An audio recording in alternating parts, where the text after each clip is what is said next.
On June 25, 1999, when New York real estate magnate Fred Trump dies at 93, his children rush to claim their inheritance, only to discover his grandchildren have been completely erased from the will, sparking a brutal family lawsuit that exposes how the Trump dynasty was built on government subsidies, racial discrimination, and the ultimate betrayal of a dementia-stricken patriarch whose empire would launch his son Donald to the presidency.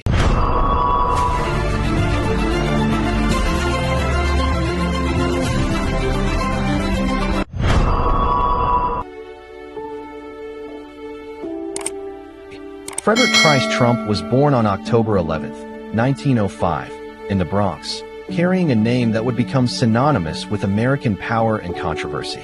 His father, Frederick Trump, had arrived from Bavaria in 1885 as a 16-year-old with the surname Trump, joining millions of European immigrants seeking fortune in the New World.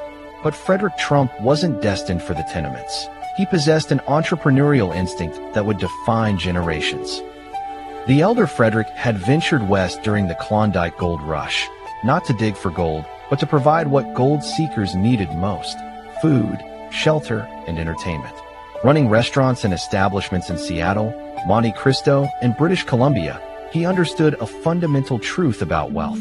During a gold rush, sell shovels. By the 1890s, he was accumulating serious money while prospectors went broke chasing dreams. When Frederick returned to Germany in 1901 to marry Elizabeth Christ, 11 years his junior, they faced a choice that would determine their family's destiny. The Bavarian government, discovering Frederick had emigrated to avoid military service, threatened to strip him of citizenship. Rather than face legal consequences, they sailed back to New York, where their American dynasty would begin. Fred's childhood defied typical immigrant narratives. While most European families crowded into Lower East Side tenements, the Trumps lived in middle-class comfort in the South Bronx. Their apartment featured private bathrooms, iceboxes, and building staff, luxuries that distinguished them from struggling immigrant neighbors. Frederick worked briefly as a barber before pivoting to his true calling, real estate. The decision to buy property in Queens proved visionary. The borough was sparsely populated until the Queensboro Bridge opened in 1909, triggering massive development. Frederick positioned himself perfectly, accumulating land and buildings just before the neighborhood transformation. His timing created the foundation for what would become one of America's largest real estate empires. Fred grew up speaking German, playing in rapidly changing neighborhoods, and watching his father's business acumen. The family maintained a low profile during World War I as anti-German sentiment swept New York, but Frederick continued expanding his Queens portfolio, envisioning the borough's potential decades before others recognized it. The Spanish flu pandemic of 1918 shattered the Trump family's trajectory in a single devastating month. Frederick Trump, a healthy man in his late 40s, fell ill in May and died on the 30th after developing severe respiratory complications. The timing was tragic, just as his real estate investments were positioned for massive post-war growth.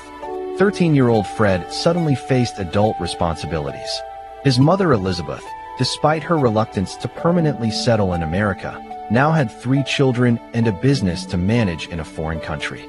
The wartime economy had created inflation that eroded Frederick's savings, making their financial situation precarious despite the property holdings.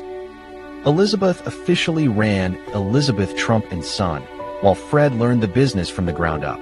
Even as a teenager, he demonstrated the aggressive ambition that would define his career.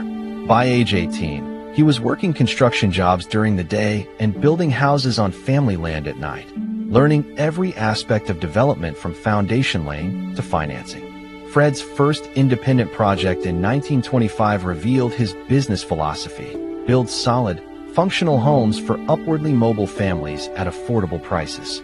He completed 3 houses that year, using profits from each sale to finance the next project. This bootstrap approach, necessitated by banks' reluctance to loan to a 20-year-old, established his pattern of reinvestment and gradual expansion. The 1920s economic boom provided perfect conditions for Fred's emergence. New York's middle class was expanding as immigrant families prospered, creating demand for better housing outside Manhattan's expensive neighborhoods. Queens and Brooklyn offered opportunities for developers who understood demographic trends and could deliver quality construction at reasonable costs. By 1926, Fred had completed 19 houses, establishing his reputation for reliable craftsmanship and fair pricing. His success attracted attention from buyers seeking alternatives to Manhattan's sky-high prices and cramped apartments. The foundation was set for dramatic expansion, but economic forces beyond his control would soon test his resilience. The Wall Street crash of October 1929 devastated America's construction industry overnight, but Fred Trump's response revealed the adaptability that would define his success. While other builders faced bankruptcy as credit disappeared and demand collapsed, Fred pivoted with characteristic pragmatism and innovation. The Empire State Building, announced in August 1929 and completed in 1931, became a symbol of the era's economic tragedy. Despite its status as the world's tallest building, it remained largely empty throughout the 1930s, earning the nickname Empty State Building. If Manhattan's premier development couldn't attract tenants, smaller builders in outer boroughs faced impossible conditions. Fred's solution demonstrated his business acumen: diversification. Unable to obtain construction loans or find buyers for new homes, he opened one of Queens' first self-service supermarkets. Customers collected items from shelves themselves rather than waiting for clerks, a revolutionary concept that reduced labor costs and offered convenience. Though his heart remained in real estate, the grocery business provided crucial income during lean years. The supermarket venture revealed Fred's ability to identify emerging trends and capitalize on them. Self-service retail was transforming American commerce, and Fred positioned himself at the forefront of this change. The experience taught him valuable lessons about customer service, inventory management, and profit margins that would later influence his approach to property management. More importantly, the grocery business kept the Trump family financially stable while Fred waited for real estate opportunities to return. Many developers who couldn't adapt went bankrupt during the early 1930s, losing decades of accumulated wealth. Fred's willingness to temporarily abandon his primary business demonstrated the flexibility that separated successful entrepreneurs from those destroyed by economic cycles. The Depression years also reinforced Fred's conservative financial philosophy. Having witnessed how quickly prosperity could vanish, he developed an aversion to excessive debt and speculative investments that would characterize his entire career. This cautious approach later frustrated his son Donald, whose appetite for risk and leverage conflicted with Fred's preference for steady, sustainable growth. Franklin Roosevelt's election in 1932 and the subsequent New Deal programs transformed Fred Trump from a struggling small-time builder into one of New York's major real estate developers. The National Housing Act of 1934 didn't just revive the construction industry. It created the financial framework that would generate the Trump family's vast wealth over the following decades. The Federal Housing Administration, established by the 1934 Act, offered government-backed mortgages and construction loans that made homeownership accessible to millions of Americans. For builders like Fred who understood how to navigate federal bureaucracy and meet government specifications, these programs represented unprecedented opportunity. Fred's timing proved perfect. Having survived the Depression's worst years through his supermarket business, he possessed both the experience and capital needed to capitalize on New Deal opportunities. When the FHA began accepting applications for construction loans, Fred was among the first developers to submit comprehensive proposals for affordable housing projects. The 1934 acquisition of J. Lehrenkrauss Corporation's mortgage book provided additional momentum. When the Brooklyn Company went bankrupt in January, Fred purchased their property portfolio at drastically reduced prices, instantly expanding his holdings while the government simultaneously offered financing for new construction on those sites. This combination, cheap land acquired through bankruptcy proceedings and generous government construction loans, became Fred's formula for wealth creation.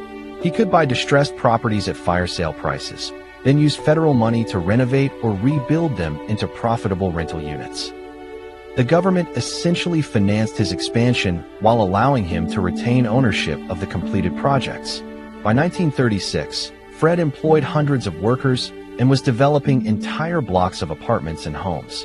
His marriage to Mary and McLeod that January symbolized his transition from struggling young entrepreneur to established businessman. Their wedding coincided with his emergence as a major player in New York's real estate market, supported by federal programs that transformed his modest inheritance into substantial wealth. The emotional impact of this transformation cannot be overstated. Fred had watched his father build a small real estate business, then seen that progress threatened by premature death and economic collapse. Now, through perseverance and strategic thinking, he was creating something far larger than his father had ever imagined. An empire that would span decades and eventually influence American politics at the highest levels. World War II presented Fred Trump with the opportunity that would establish his family's generational wealth, though it came disguised as a potential disaster. When America entered the war following Pearl Harbor in December 1941, the construction industry faced massive disruption as resources shifted to military production and civilian projects were shelved indefinitely. Initial signs were ominous. Building materials became scarce as steel, copper, and lumber were redirected to weapons manufacturing. Labor shortages developed as workers joined the military or took higher-paying defense jobs. The residential construction market that had revived under New Deal programs seemed destined for another collapse. Fred's German heritage created additional complications. Anti-German sentiment, while not as severe as during World War I, still generated suspicion about German-American loyalty. Fred responded by claiming Swedish ancestry, a deception he maintained for decades to avoid potential discrimination or investigation. The Federal Housing Administration's wartime pivot transformed these challenges into extraordinary opportunities. Rather than abandoning housing construction, the government repurposed FHA programs to finance military personnel housing near major bases and defense installations. Builders who could meet federal specifications and deliver projects on schedule would receive not only construction contracts, but also long-term ownership of the completed properties. Fred's timing and capabilities aligned perfectly with military needs. The Navy required massive housing expansion at Norfolk Naval Base in Virginia, the world's largest naval facility. Thousands of sailors, officers, and civilian personnel needed apartments and houses, creating unprecedented demand for residential construction in the Norfolk area. The Norfolk project established the template for Fred's wartime success. Using federal financing, he constructed approximately 1,500 apartment units near the naval base between 1941 and 1945. The government paid for construction costs while allowing Fred to retain ownership after the war, creating a revenue stream that would generate millions in rental income for decades. This arrangement, government-financed construction with private ownership retention, represented an almost risk-free path to wealth accumulation.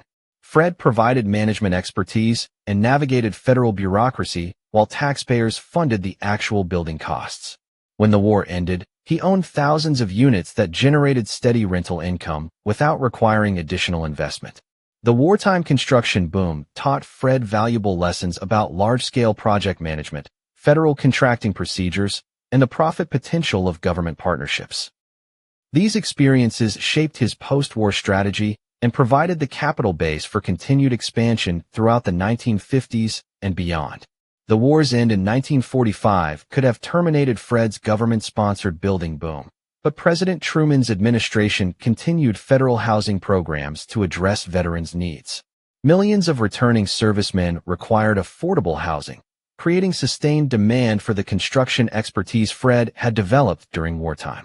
The GI Bill and continued FHA programs provided financing mechanisms that kept federal money flowing to builders who understood the system.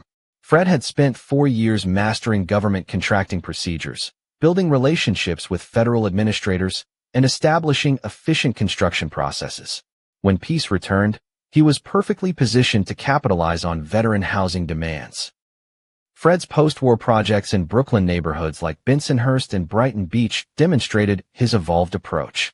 Rather than building individual houses as he had in the 1920s, he now developed entire complexes containing hundreds of units, complete with parking, landscaping, and commercial spaces. These projects required massive coordination, but generated proportionally larger profits. The scale of Fred's success became evident by the late 1940s. Authoritative estimates suggest that without Federal Housing Administration support, Fred would never have progressed beyond operating the Queens supermarket he had opened during the Depression. Federal programs provided the capital, risk mitigation, and market demand that enabled his transformation from small-time builder to major real estate magnate. Fred's cultivation of government relationships became legendary within New York's construction industry.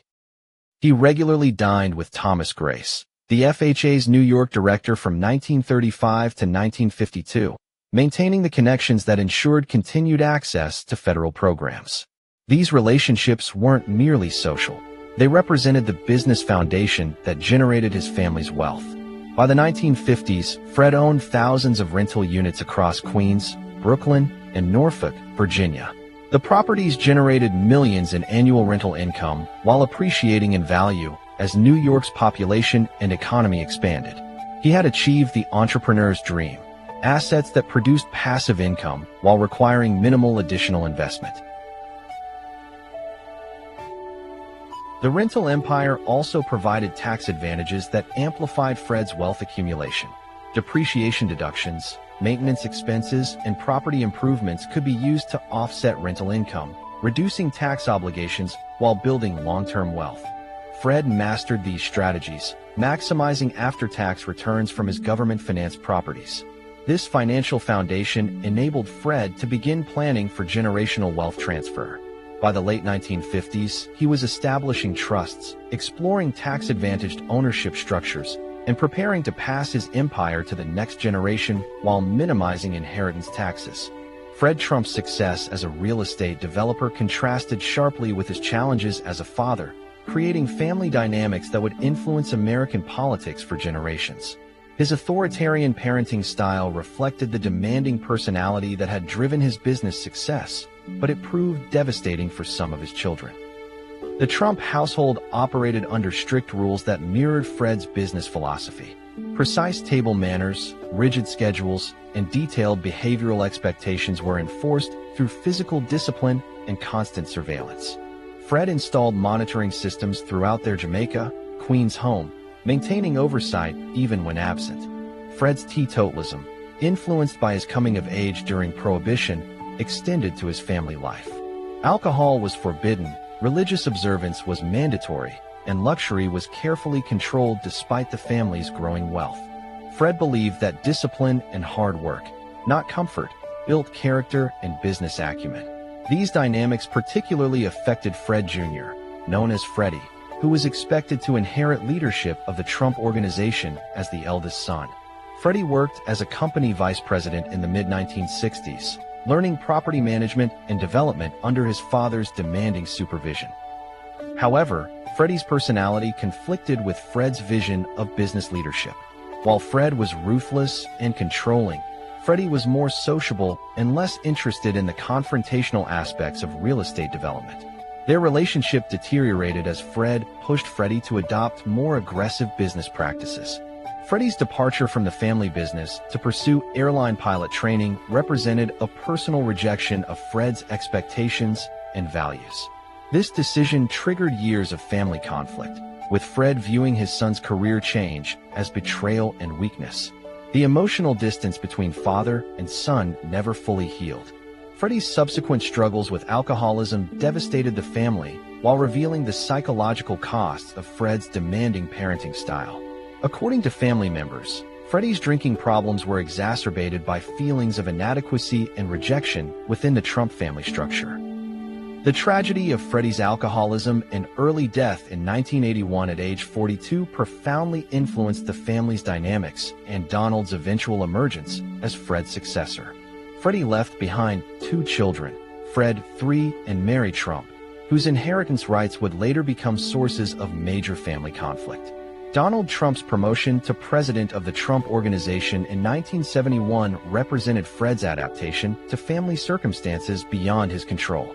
With Freddie's departure and subsequent personal struggles, Fred needed an alternative heir who could maintain and expand the business empire he had spent decades building. Donald's personality aligned more closely with Fred's vision of aggressive business leadership. Unlike Freddie, Donald embraced confrontational tactics, enjoyed media attention, and demonstrated appetite for risk-taking that Fred recognized as necessary for continued success in New York's competitive real estate market. The transition involved extensive mentoring as Fred shared decades of accumulated business wisdom with his chosen successor. Fred's lessons emphasized ruthlessness, strategic advantage-seeking, and psychological intimidation tactics that had served him well in property development and tenant management. Fred's office setup, forcing visitors to sit in uneven chairs facing bright sunlight, exemplified the power dynamics he taught Donald to employ in business negotiations. Every interaction should establish dominance and place competitors at psychological disadvantages. More troublingly, evidence suggests Donald inherited his father's discriminatory attitudes toward tenants and rental applicants. By the early 1970s, the Trump Organization faced federal investigations and lawsuits alleging racial discrimination in their apartment complexes, continuing patterns that had characterized Fred's management approach for decades. Donald's emergence as company president didn't immediately transfer ownership or complete control from Fred.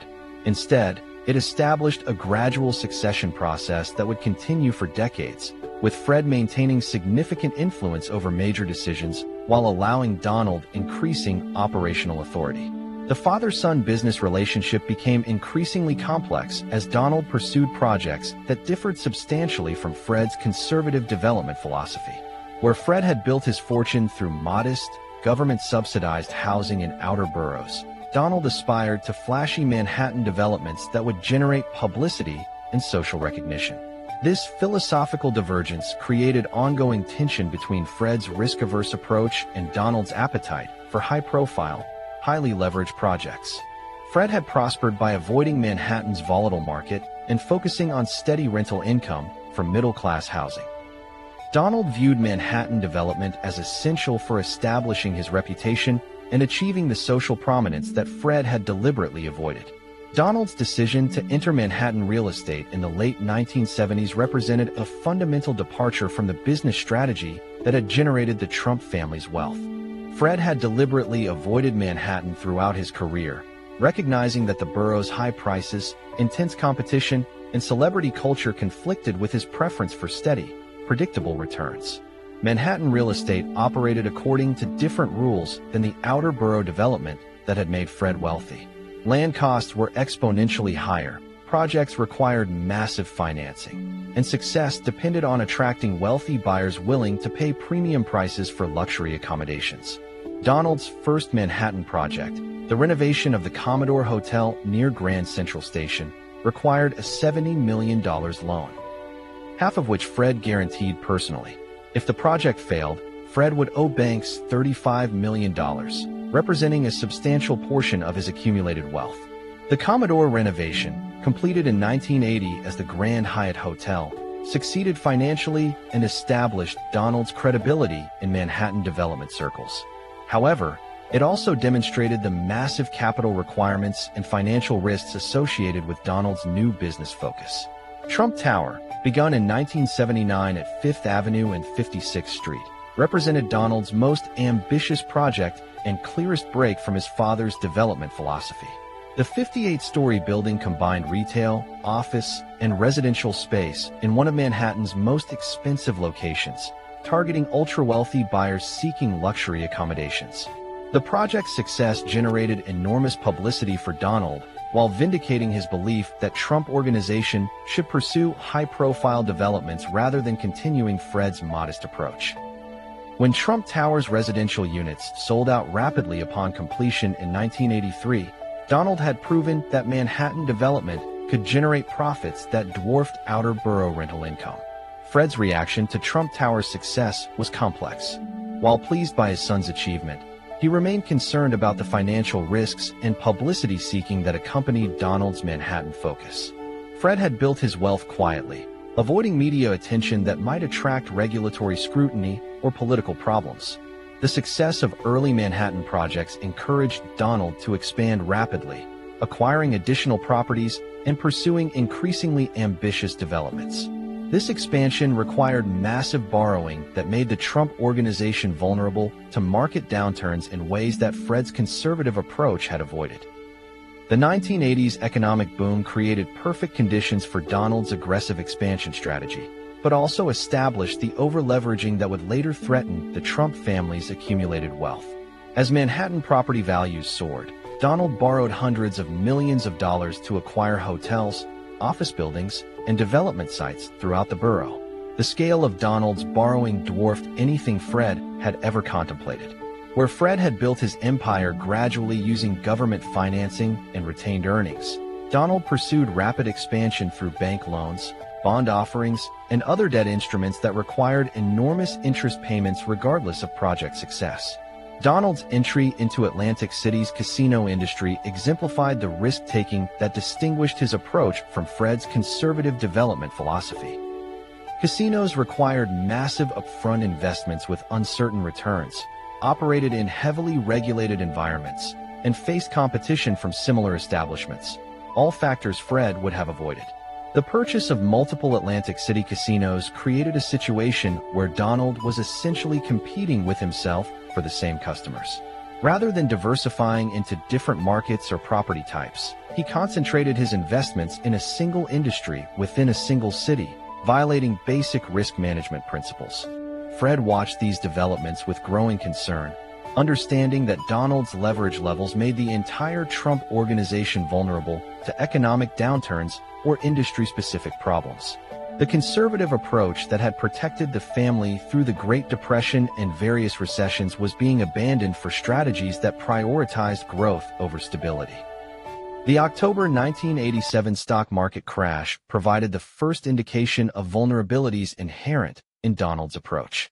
While Donald claimed to have sold his stocks before the crash, his real estate holdings and casino investments remained exposed to the broader economic slowdown that followed. Manhattan property values, which had reached unsustainable levels during the mid-1980s boom, began declining as investors recognized that prices had become disconnected from underlying economic fundamentals. Donald's highly leveraged position meant that even modest market corrections could create serious financial problems. The late 1980s marked the beginning of a period when Fred would repeatedly need to provide financial assistance to prevent Donald's business empire from collapsing.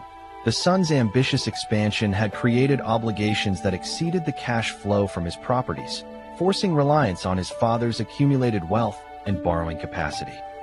By 1990, Donald's financial situation had deteriorated to the point where he was falling behind on interest payments for his various loans, threatening not only his own investments, but potentially the entire Trump family wealth accumulated over decades. Fred faced a choice: allow his son's business empire to collapse or risk his own financial stability to provide rescue financing. The casino industry was particularly problematic. Atlantic City's gaming market had become oversaturated as multiple operators competed for the same customer base, while economic recession reduced the discretionary spending that supported casino revenues. Donald's ownership of multiple casinos meant he was experiencing reduced income from several properties simultaneously. Fred's response demonstrated both his devotion to his son and his sophisticated understanding of financial and legal strategies for transferring wealth. Rather than providing direct loans that would trigger tax obligations and regulatory scrutiny, Fred employed creative methods to funnel money to Donald's struggling businesses. The most notorious example occurred at Trump Castle Casino, where Fred's lawyer, Howard Snyder, purchased $3.35 million worth of gaming chips over 2 days, then left the casino without using them. This transaction effectively provided Donald with $3.35 million in cash to meet loan payments while technically avoiding gift tax obligations, since Fred theoretically could redeem the chips at any time. The Casino Control Commission fined Donald $65,000 for this transaction, recognizing it as an improper loan rather than legitimate casino activity. However, the fine was minimal compared to the financial benefit Donald received from his father's intervention. Legal documents from 1985 indicated that Donald already owed Fred $14 million at that point, suggesting that the casino chip purchases were part of a larger pattern of financial assistance that had been ongoing for years. Fred was essentially using his accumulated wealth to subsidize Donald's high-risk business ventures. The irony was stark. Fred, who had built his fortune through government programs and conservative development strategies, was now using that wealth to support his son's aggressive expansion into precisely the kinds of high-risk, highly leveraged investments he had spent his career avoiding. By 1991, Donald was forced into bankruptcy proceedings that resulted in foreclosure on his Atlantic City casinos and other properties. Fred's financial support had delayed, but couldn't prevent the collapse of his son's over-leveraged business empire. Fred Trump's diagnosis of mild dementia in October 1991 created new vulnerabilities within the family structure at precisely the time when financial crises were straining relationships and exposing competing interests among his children and grandchildren. The man who had controlled every aspect of his business empire for decades was gradually losing the cognitive capacity to protect his accumulated wealth. The timing was particularly problematic given ongoing disputes about Donald's financial problems and their impact on the family's overall wealth. Fred's dementia progressed slowly but steadily, creating periods of lucidity mixed with confusion about people, places, and recent events. Family members reported that Fred would often forget who they were during visits, requiring reminders about their identities and relationships. At Donald's 1993 wedding to Marla Maples, Fred served as best man, but needed to be reminded why he was there and what his role involved. The dementia diagnosis raised questions about Fred's capacity to make important business and financial decisions during his final years. Family members who felt disadvantaged by various arrangements began questioning whether Fred was mentally competent when he made changes to his will or business structures. These concerns became particularly relevant regarding Fred III and Mary Trump, Freddie's children, who had been included in Fred's original estate planning, but later found their inheritance substantially reduced. They alleged that Donald exploited their grandfather's diminished mental capacity to alter estate arrangements in his own favor. The legal and ethical issues surrounding Fred's dementia were complicated by the family's wealth and complex business relationships. Unlike typical families where diminished capacity might affect modest inheritances, the Trump family's wealth involved hundreds of millions of dollars in property and business interests. Fred's declining health also affected his ability to provide continued financial support to Donald during the 1990s financial difficulties.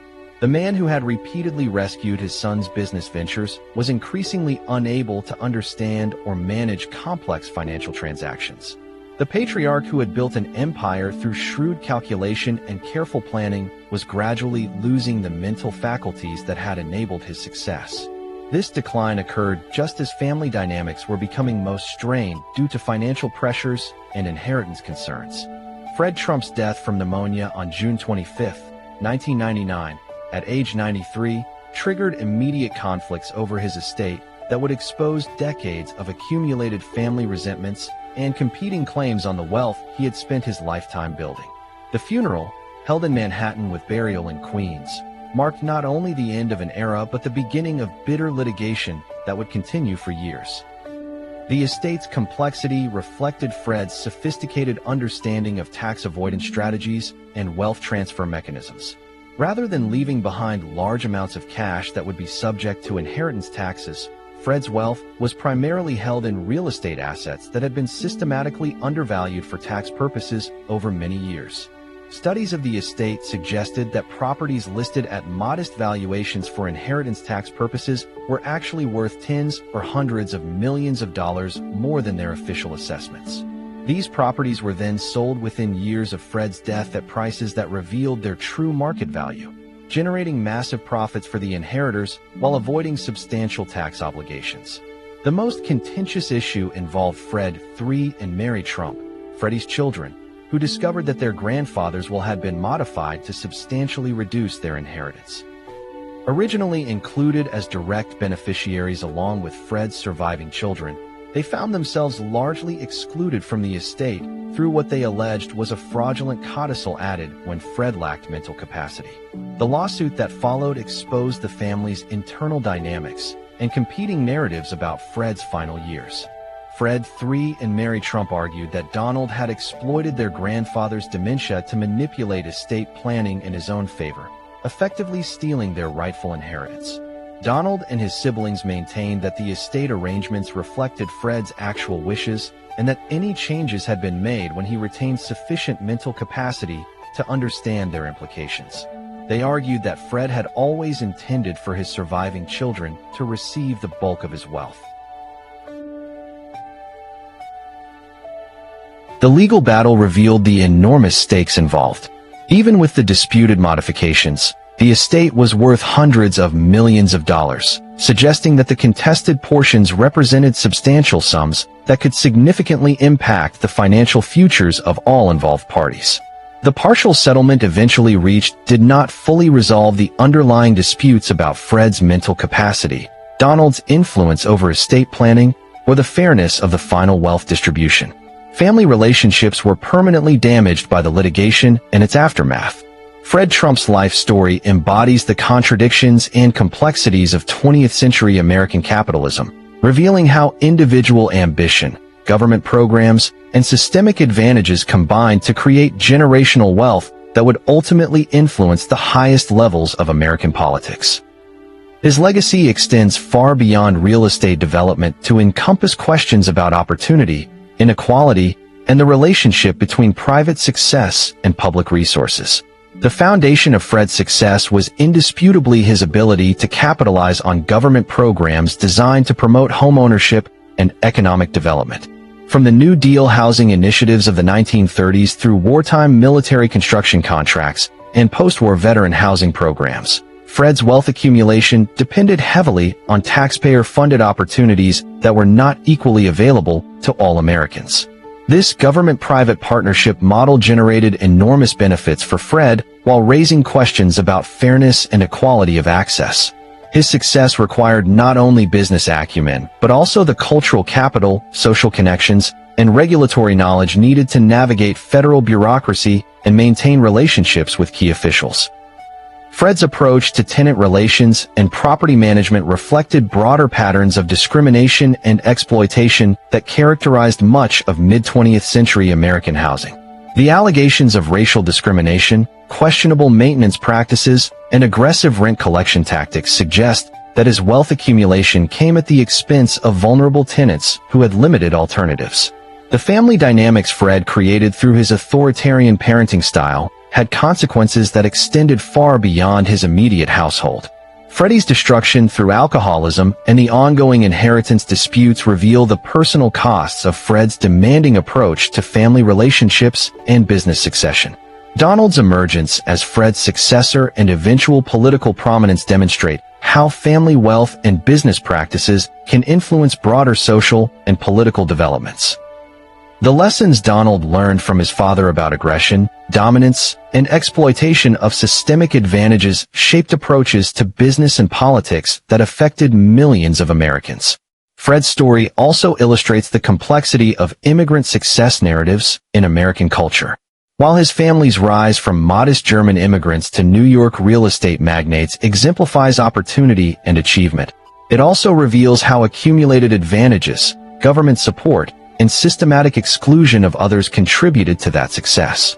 The ultimate irony of Fred Trump's legacy may be that his conservative, risk-averse approach to wealth building enabled his son's later pursuit of high-risk, high-profile ventures that contradicted everything Fred had believed about sustainable business success.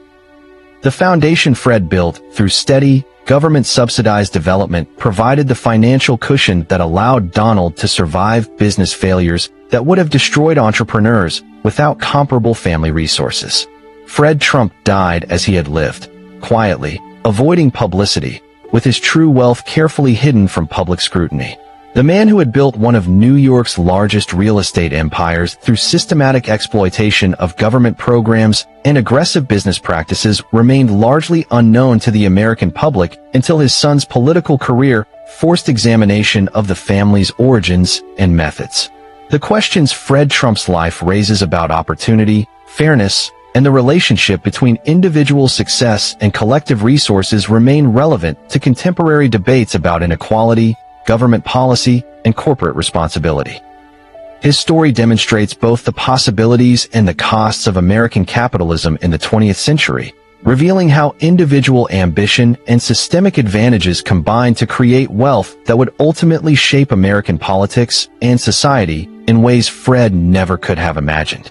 Understanding Fred Trump's life and legacy provides essential context for comprehending not only his son's later career, but also broader patterns of wealth accumulation, political influence, and social inequality that continue to define American society. The empire Fred built through government partnerships, aggressive business practices, and complex family dynamics became the foundation for political power that extended far beyond New York real estate into the highest levels of American government.